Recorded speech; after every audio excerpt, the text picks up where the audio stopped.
देखो आज हम आपको अर्क बनाने की विधि बता रहे हैं कि किस तरह से गौमूत्र का डिस्टिलेशन करके उसका अर्क तैयार किया जाता है। तो आप थोड़ा सा ध्यान से देखें इसमें कि ये जो है ये 22 लीटर का इस 304 ग्रेड का स्टील से बना हुआ बॉयलर है। ये बॉयलर है और इस बॉयलर में ये 22 लीटर का है वैसे, और इस बॉयलर में हम 16 लीटर के आसपास गौमूत्र डालते हैं। ताज़ा गौमूत्र गाय से लिया और इसके ऊपर ये खुल जाता है इसका, ये ढक्कन है, ये जो इसके ये आपको ये दिख रहे हैं पेच, ये खुलते हैं। ये खुलने के बाद में ये जो ढक्कन है इसका ये हट जाता है।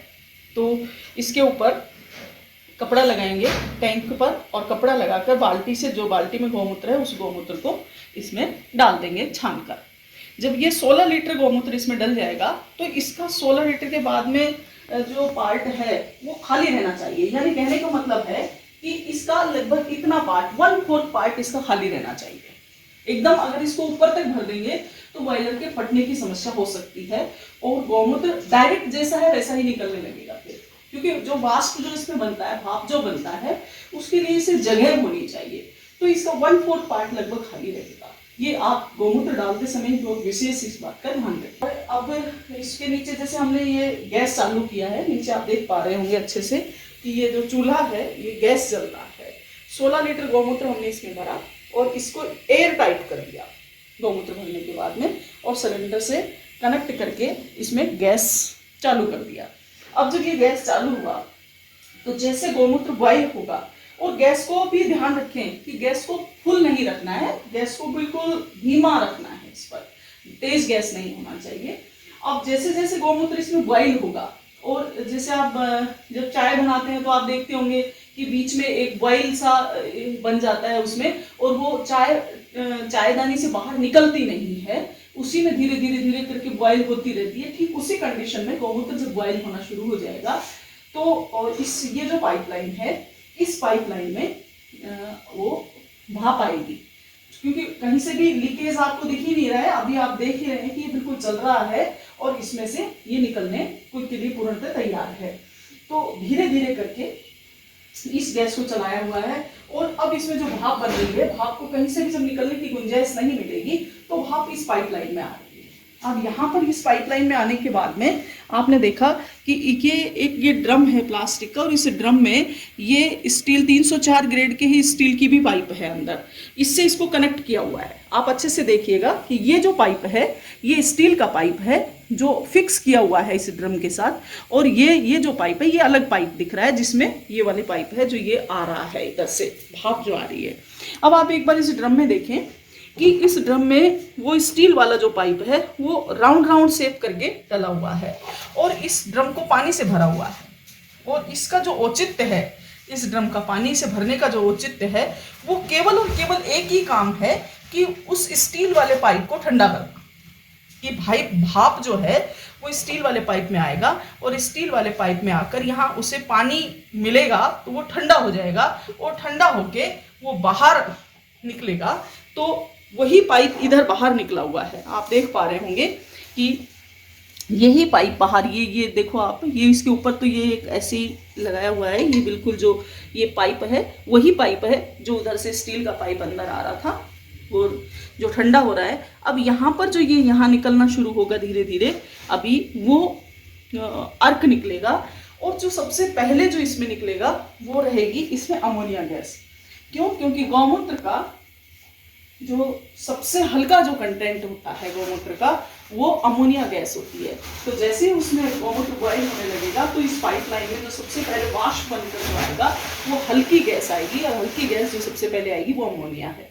मैंने आपको गौमूत्र के बारे में जब बात की थी तो मैंने बताया भी था आपसे कि उसमें जो हल्का कंटेंट है वो अमोनिया है, वो सबसे पहले अमोनिया बाहर आएगा, तो अमोनिया गैस बाहर आएगी। यही जो गैस है वो गौमूत्र में स्मेल के रूप में रहती है, गंध के रूप में रहती है। जो गंध जो गौमूत्र में आती है वो अमोनिया गैस की आती है, और जलन के लिए भी जिम्मेदार यही गैस है।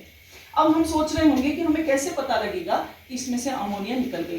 देखो हर क्षेत्र की गाय के लिए अमोनिया गैस बिल्कुल अलग निकलेगी उसके गौमूत्र में, और ऋतु के अनुसार में भी गौमूत्र में अलग निकलेगी। बहुत सारी कंपनियां जो अर्क बनाती हैं वो यही गलती करती हैं कि वो लोग क्या करते हैं कि जैसे उनका जैसे एक पैमाना होता है कि साहब 10 लीटर गौमूत्र अर्क बॉयलर में गौमूत्र बॉयलर में डाला और फिर उसका 2 लीटर आप अमोनिया निकाल दो।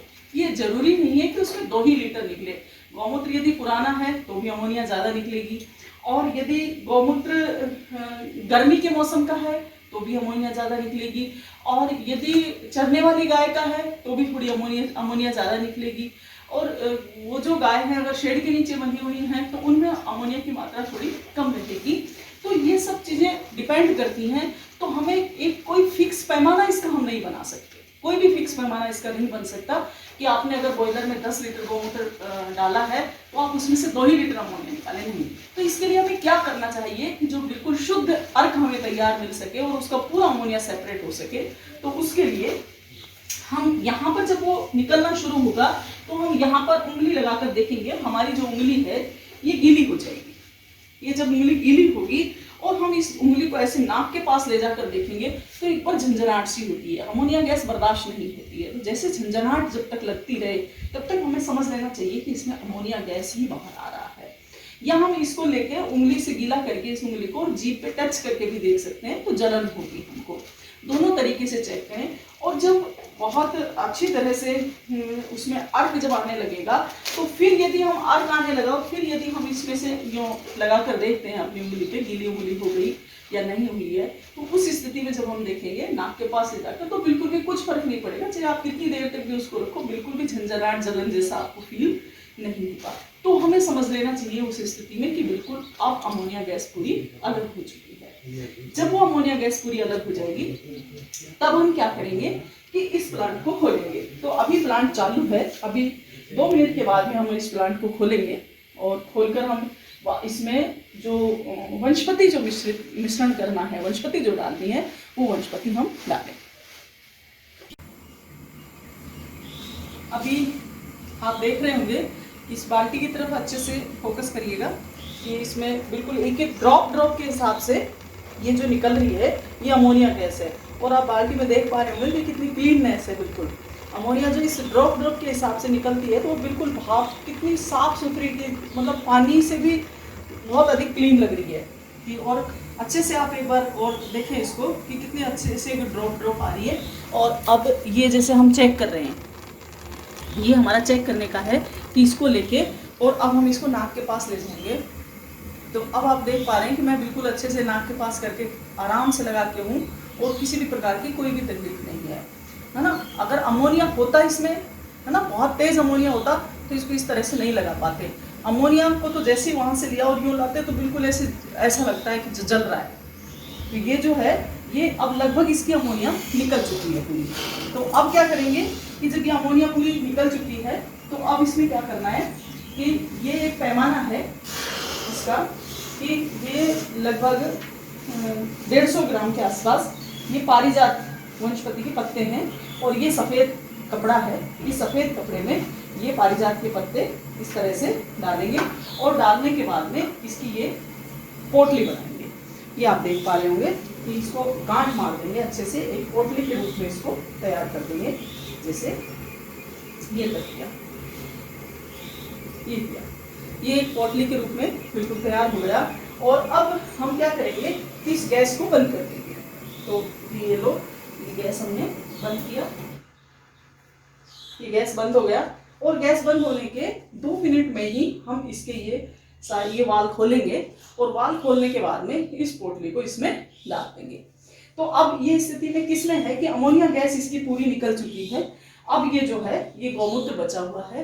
तो अमोनिया निकलने के बाद जो शेष कंटेंट रहते हैं वो सारे कंटेंट इसमें हैं। और ये अमोनिया गैस के बाद में अब हम इसको धीरे धीरे करके आपके सामने खोल देते हैं।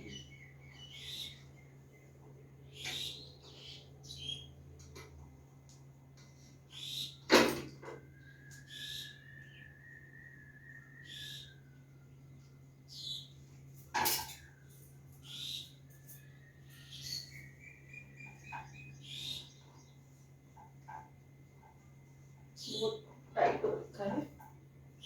अगर 2 मिनट रुक के खोलते तो थोड़ा ठंडा हो जाता।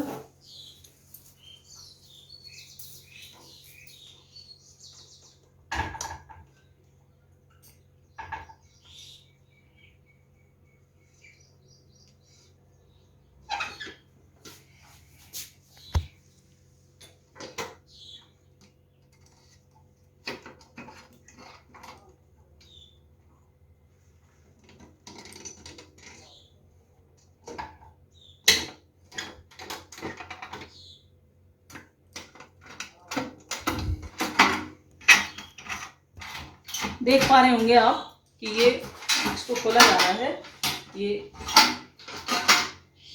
2 और बाकी हैं अभी इसके खोलना, बहुत टाइट हो गए।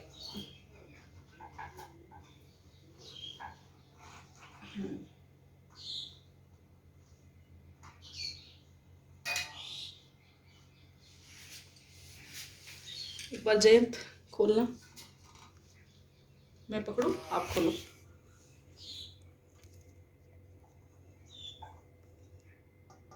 देखो धीरे धीरे ये खुल जाएंगे। अभी क्या है, हम तुरंत 5 मिनट बाद अगर खोलते हैं तो थोड़ा भाप कम हो जाता है, दाब कम हो जाता है, तो वो आराम से खुल जाता है।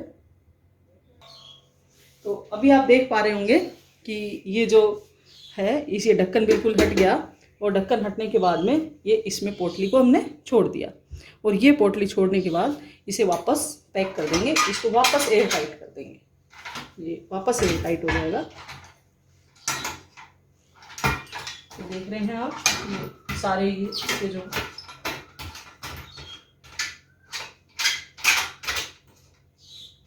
इन सभी को एयर टाइट किया। कहीं से भी इसमें लीक नहीं रहना चाहिए, नहीं तो अगर इधर से लीक रहेगा तो फिर जो भाप है वो इस पाइपलाइन में नहीं आ पाएगी, वो नहीं आ पाएगी, तो उधर से ही वो गैस उसका निकलता रहेगा, भाप निकलता रहेगा, तो हमारा क्या है गौमूत्र कम होता चला जाएगा और अर्क नहीं बन पाएगा। तो इसलिए इसको बिल्कुल एयर टाइट करना है।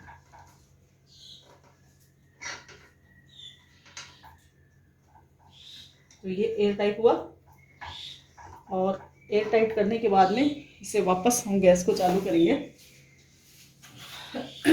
आप देखें ये गैस है, और इसको वापस ऑन कर देंगे,